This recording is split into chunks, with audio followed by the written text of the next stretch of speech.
ముఖ్యమంత్రి గారు అమెరికా పోవటానికి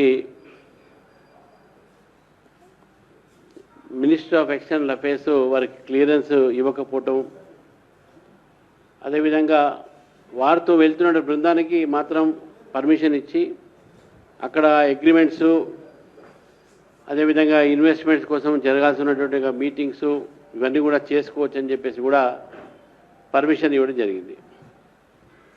ఇదేదో రాజకీయపరమైనటువంటి ఒక నిర్ణయం అనేది కొంతమంది కాంగ్రెస్ పార్టీ వాళ్ళు మాట్లాడుతూ ఉన్నారు. దీని వెనుక ఎటువంటి రాజకీయం లేదు. ముఖ్యంగా ఎవరైనా ముఖ్యమంత్రిగానే, రాష్ట్ర మంత్రిగానే, కేంద్ర మంత్రిగానే విదేశాలకు సంబంధించినటువంటి ఏదైనా ఇట్లా పోతే వారికి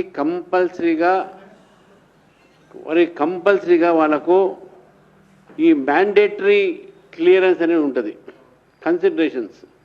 అందులో వారు పోయేటటువంటి అధికారికంగా ఎంత అవసరము అనేది ఒకటి. రెండోది, ఎవరైతే సంస్థలు ముఖ్యమంత్రిని పిలుస్తున్నారో, మంత్రులను పిలుస్తున్నారో అది కూడా చూడాల్సిన అవసరం ఉన్నది. మూడోది, దాంట్లో పార్టిసిపేట్ చేసేటటువంటి వ్యక్తులు ఎవరు, వాళ్ళ స్థాయి ఏంది అనేది. నాలుగోది, ఈ యొక్క ఎట్లా కన్ఫర్మ్ చేశారు, ఈ యొక్క మీటింగ్స్ని ఫార్మల్గా చేశారా, ఎంక్వైరీ చేశారని ఉంటుంది. తర్వాత ప్రోటోకాల్ అండ్ డిప్లొమాటిక్గా ఏదైనా ఎఫెక్ట్ ఇస్తుందా అని కూడా ఆలోచిస్తారు. సెక్యూరిటీ అరేంజ్మెంట్స్ ఉన్నాయా లేదా, ఇవన్నీ కూడా ఉంటాయి.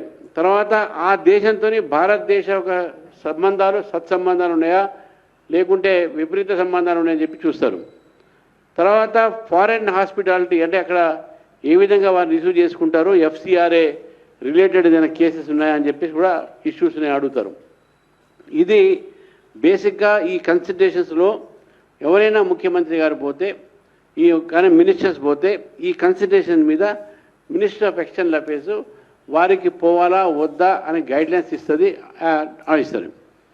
మరి ఇటువంటిది ఇప్పుడే జరిగింది అని మీరు భావించవచ్చు. కాదు.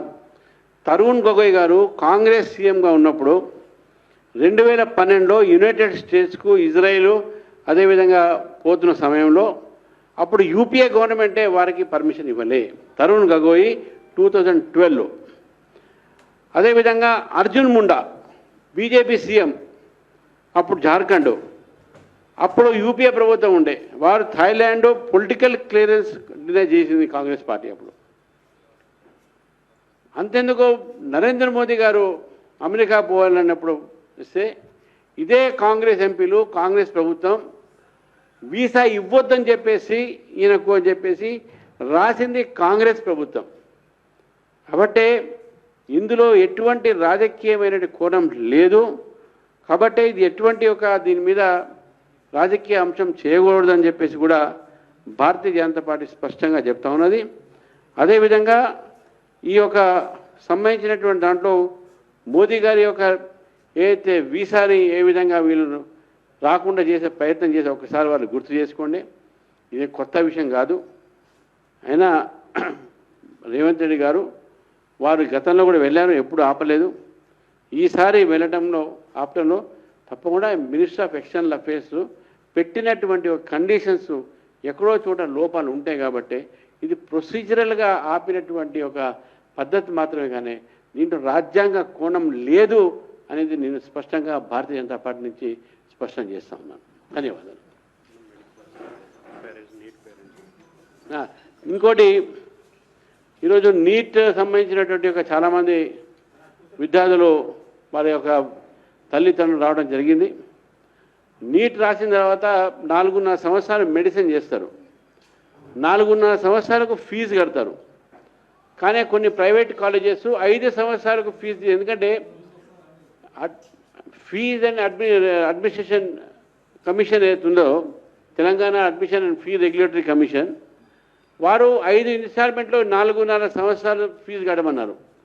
కానీ ప్రైవేట్ కాలేజెస్ కొంతమంది దాన్ని 5 ఇన్స్టాల్మెంట్ 5 సంవత్సరాలు తీసుకుంటున్నారు. దాని ద్వారా దాదాపు ఒక్కొక్క పేరెంట్స్ దగ్గర 13 లక్షల నుంచి 20 లక్షల దాకా ఎక్స్ట్రా అమౌంట్ కలెక్ట్ చేస్తూ ఉన్నారు. మన chairman Telangana admission fee regulatory commission వారు జస్టిస్ గోపాల్ రెడ్డి గారు కూడా ఒక ఆర్డర్ ఇచ్చారు, ఈ ఫండ్స్ ఎక్స్ట్రా కలెక్ట్ చేసిన రిఫండ్ చేయమని చెప్పేసి. అదేవిధంగా హైకోర్టు కూడా ఒక ఆర్డర్ ఇచ్చింది, ఎవరైతే స్టూడెంట్ దగ్గర అయితే ఎక్స్ట్రా కలెక్ట్ చేశారో అదంతా కూడా వాపస్ చేయమని చెప్పేసి కూడా.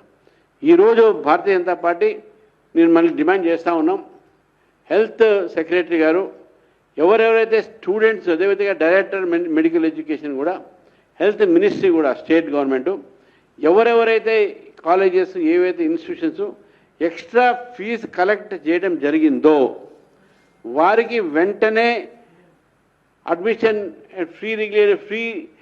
Fee regulatory and admission commission ఒకటి, హైకోర్టు ఒకటి, ఈ రెండు ఇచ్చినటువంటి ఒక ఆదేశ ప్రకారము వారికి రిఫండ్ చేయాల్సిందిగా కూడా వారి పేరెంట్స్ నా దగ్గర అడగడం జరిగింది. తప్పకుండా మేము ఆ పేరెంట్స్ ఒక డిమాండ్తో మేము నిలబడి ఉన్నాం. నేను కూడా డిమాండ్ చేస్తా ఉన్నాను, వారి యొక్క ఫీజు వాపస్ చేయమని చెప్పేసి కూడా కోరుతా ఉన్నాం.